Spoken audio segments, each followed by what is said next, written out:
Story 1. The Beach House Intruder. Spring break 2024. I thought it was going to be the best week of my life. I was a junior at Ohio State University, and 3 of my closest friends, Ryan, Brooke, and Tyler, talked me into renting a beach house in Gulf Shores, Alabama. The plan was simple: 7 days of sun, booze, and 0 responsibilities. The house wasn't great. Paint peeling off the walls, floors that groaned with every step, doors that didn't shut all the way. It looked more like a hunting cabin than a spring break rental, but we didn't care. We were young, drunk, and convinced nothing bad could ever happen to us. The first 2 nights were normal. We got sunburned, partied on the beach until sunrise, and stumbled back to the house laughing at our own stupid jokes. But on the 3rd night, something changed. Something that still keeps me awake at night. That was the night I heard the footsteps. It was around 3 a.m. when I woke up. At first I thought it was Tyler getting up to grab more beer from the fridge. But these footsteps, they weren't clumsy or quick. They were slow, heavy, dragging almost, like someone deliberately pacing through the hallway outside my room. I held my breath, listening. 1 step, then another, then silence. I almost convinced myself I imagined it, until the sound started again, this time closer. The footsteps stopped right outside my bedroom door. My heart hammered so hard I thought it would wake everyone else up. That's when I heard the breathing. Long, raspy, uneven breaths, like someone was struggling for air just inches away from me.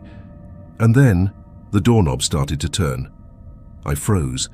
The old brass knob rattled softly, left to right, back and forth. Whoever it was didn't just try once. They kept testing it, like they were trying to figure out how to unlock it without waking me. I wanted to scream for Ryan or Brooke, but my throat locked up. Finally, after what felt like forever, the knob stopped moving. Silence again. I sat there, paralyzed, staring at the door, and then came the softest sound, almost a whisper, nails dragging slowly down the wood from top to bottom. Scrooge! I couldn't take it anymore. I leapt out of bed, threw open the door, and shouted, "Who the hell is out here?" But the hallway was empty. The air in the house felt wrong, heavier somehow, like the walls were holding their breath along with me. I stepped into the hallway, my feet sinking into the old carpet. Every shadow looked alive. At the far end of the hall, a dim light leaked out from under the kitchen door. For a split second, I thought I saw someone's silhouette standing there, tall, motionless. I blinked, and it was gone. My hands were shaking as I checked the living room, the kitchen, even the back door. Everything was locked, no one was inside. Or at least that's what I told myself as I crawled back into bed and forced my eyes shut. The next morning I convinced myself it was just a nightmare, until Brooke said something that made my blood run cold. At breakfast, Brooke casually mentioned she hadn't slept well. "Someone kept walking around last night," she said, buttering her toast. "I thought it was you or Ryan." I almost dropped my coffee. Ryan and Tyler both swore they never left their rooms. We laughed it off, blaming it on too much tequila. But deep down, I knew it wasn't a dream.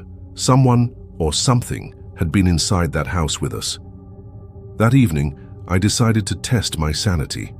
I set up my phone to record overnight, propped against a water bottle on my nightstand, just in case.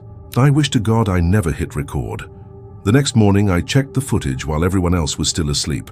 For the first few hours, it was just me tossing and turning.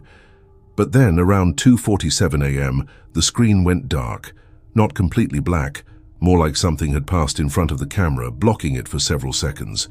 When the picture came back, I saw my bedroom door, and it was open. I don't remember opening it. I don't remember hearing it creak, but there it was, wide open on the video, swaying slightly, as if someone had just slipped through. And faintly, in the background, I could hear it. That same raspy breathing. I showed the video to Ryan. He laughed nervously, but his face turned pale. "Dude, your door was shut when I came to wake you up. I swear." That meant someone closed it again before morning. We decided not to tell Brooke or Tyler. No point freaking them out if it was just some glitch or prank. But that night, I pushed a chair under the doorknob, just in case. I barely slept. Every sound, every creak of the wood, every gust of wind against the windows felt like a warning. At 4 a.m., The chair slid across the floor all by itself. The knob twisted violently. Something was trying to get in. I screamed, and the noise stopped instantly. The next day, Ryan and I searched the entire house. We checked the attic, the crawl space, even under the porch. Nothing. But when we opened the back door to step outside, we noticed something that hadn't been there before. Footprints. Bare, wet footprints leading from the dunes straight to our porch. The weird part? They weren't ours.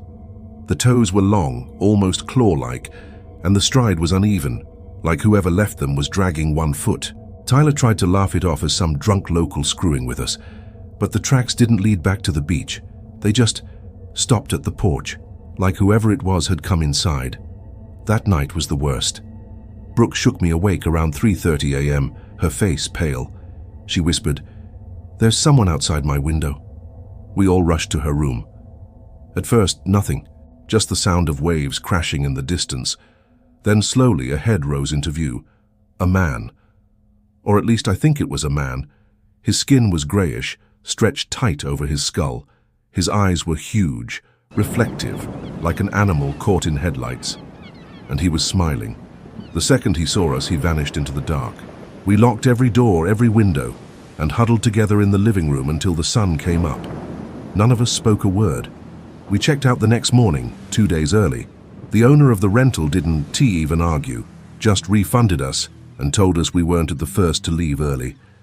Before we left, I checked my phone one last time. There was a new video recorded without me hitting anything. It was shaky, like someone holding the phone in their hand. The footage showed me, asleep. The camera slowly zoomed in on my face, then tilted down to my chest, rising and falling with every breath. And in the background, that same raspy voice whispered one word: stay. Story 2. The motel room. Spring break 2024. We were driving down to Daytona Beach, Florida.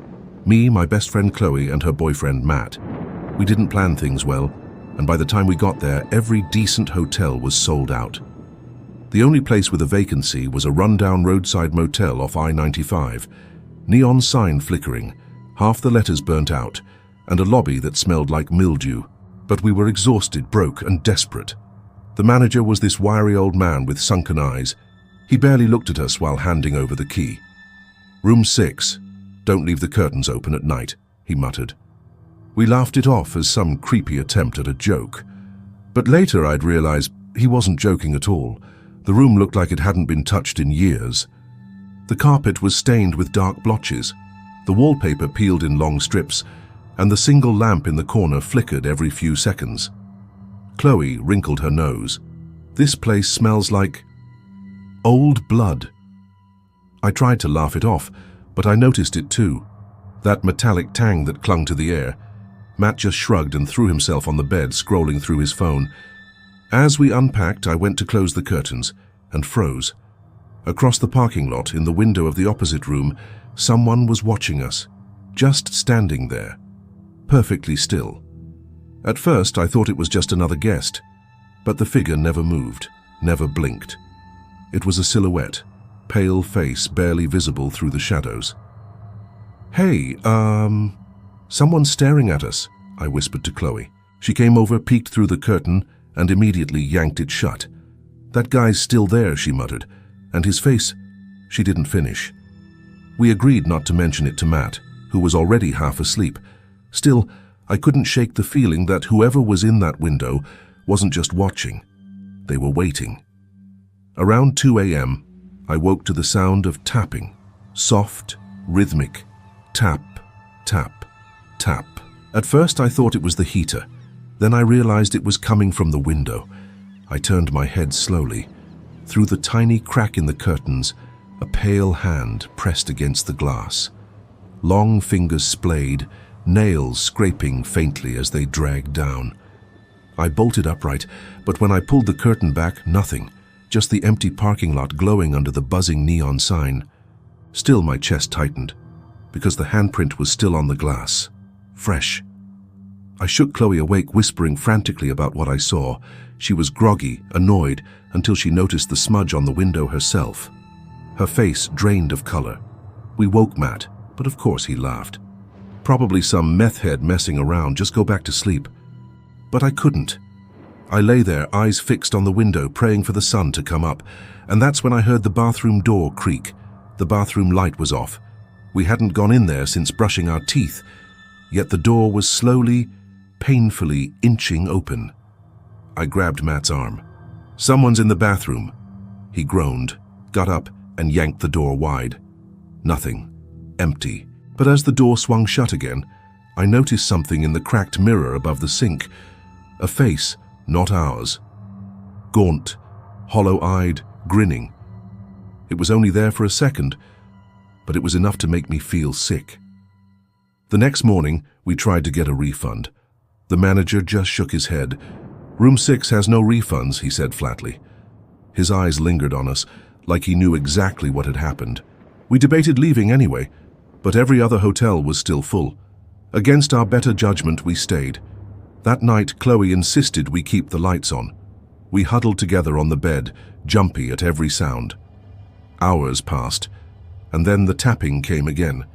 This time from inside the closet. Matt, fed up, stormed over and yanked the closet door open. Empty, but the smell that rolled out was unbearable. Rot, mildew, something dead.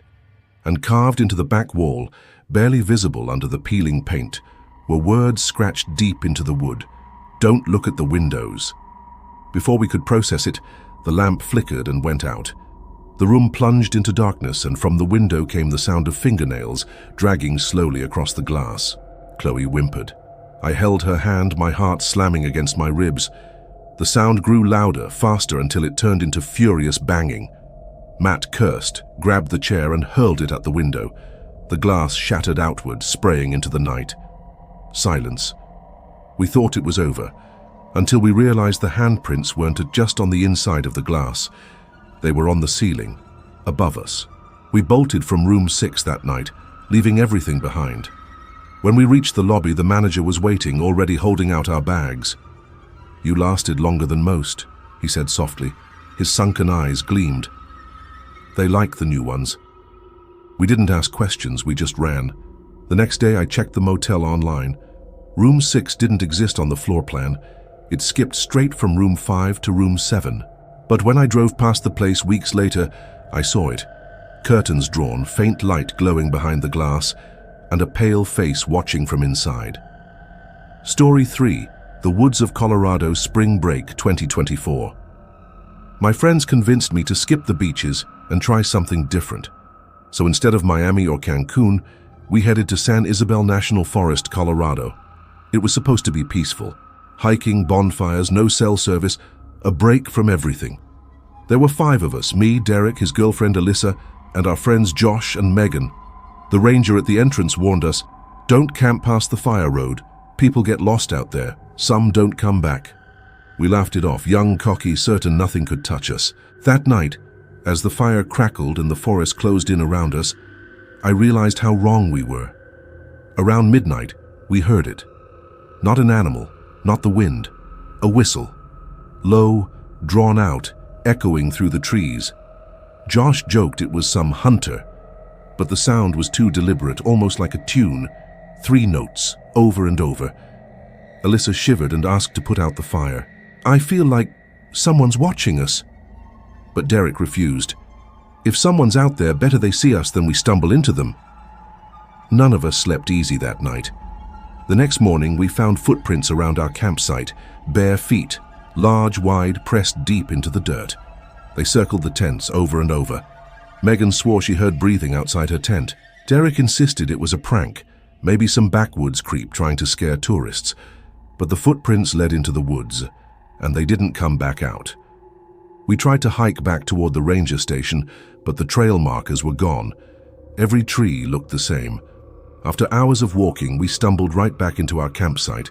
Same logs, same fire pit, same eerie silence. That night, the whistling came again, closer, and this time something joined in. A second whistle, mimicking the first, slightly off pitch. They were communicating. Josh snapped and yelled into the woods, "Come out, you freaks!" Silence.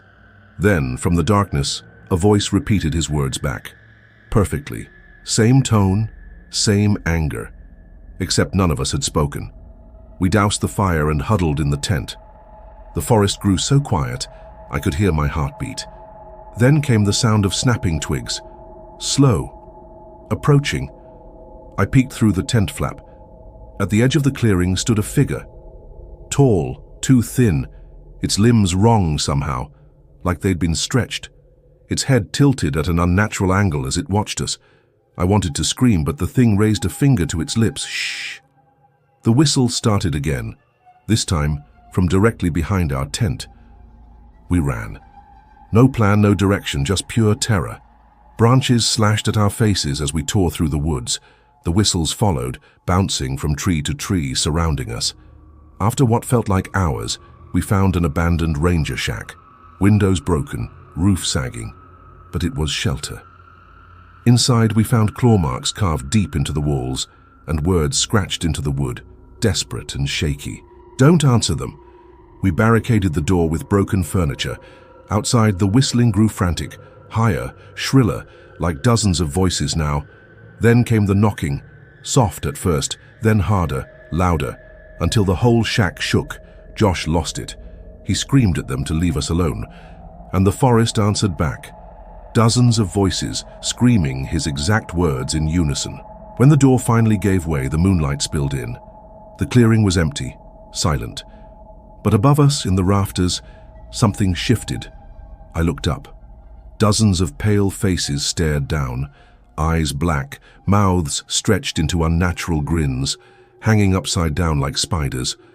One of them dropped, landing inches from me. Its face was wrong, familiar. It looked like Josh, but twisted. I don't remember running. Just trees, endless trees, until headlights blinded me. A ranger's truck. They pulled me in, but when I begged them to go back for my friends, the ranger's face went pale. "You shouldn't have gone past the fire road," he muttered. "They're not your friends anymore." I returned a week later with search teams. We found the campsite, torn apart, the shack collapsed. No bodies, just 5 sets of footprints, bare, leading deeper into the woods, and sometimes late at night I still hear it outside my window. That same whistle, 3 notes, calling me back. Story 4, The Desert Town, Summer 2024. We were driving cross-country from California to Texas. It was me, my cousin Ryan, and my friend Jessica. The GPS took us off the highway, down a cracked desert road with no lights, no cars, just endless sand. After 2 hours, the fuel gauge dipped low, and panic set in. That's when we saw it. A town in the distance, shimmering under the heat. Rows of buildings, a gas station, even a church steeple. Relief flooded us. But as we drove in, my stomach tightened. Every house was empty, every window broken. And yet the neon sign over the diner flickered faintly. Open. We pulled into the gas station, but the pumps were bone dry. The convenience store door creaked open on its own. Inside, the shelves were stocked, but every product expired decades ago. Dusty cans, rotting bags of chips, glass bottles filled with thick, dark liquid. Jessica whispered, "This place looks frozen in time."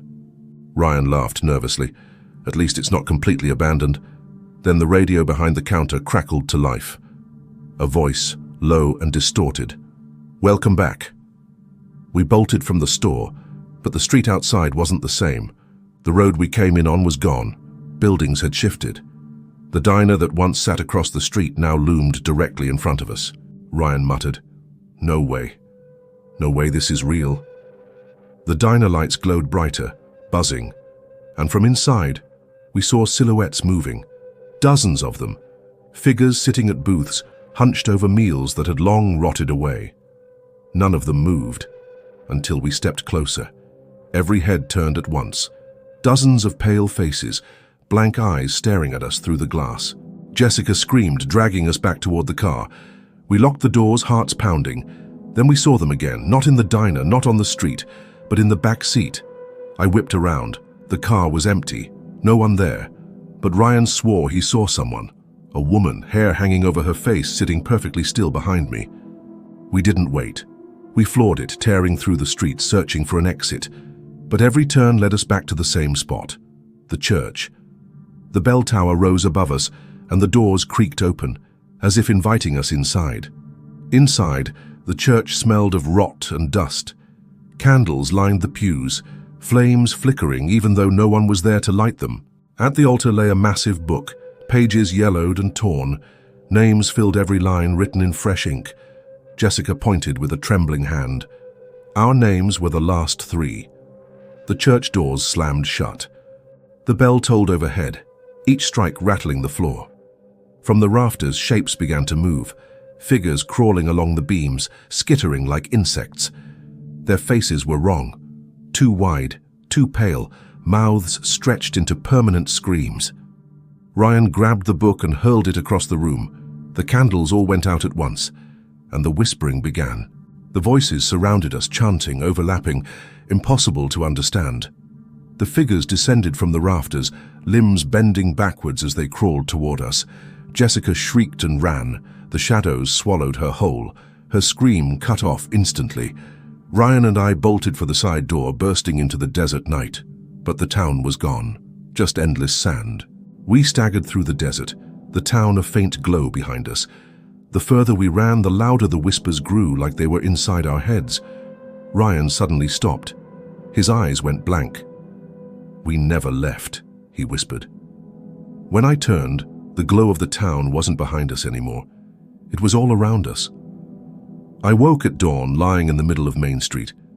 The town was silent, empty. No sign of Ryan, no sign of Jessica. Just the book, lying open in front of me. Their names had been crossed out. Mine was the only one left. And as I stared, fresh ink spread across the page on its own. Stay. When I looked up, the diner lights flickered again. The silhouettes were waiting. And this time there was an empty seat,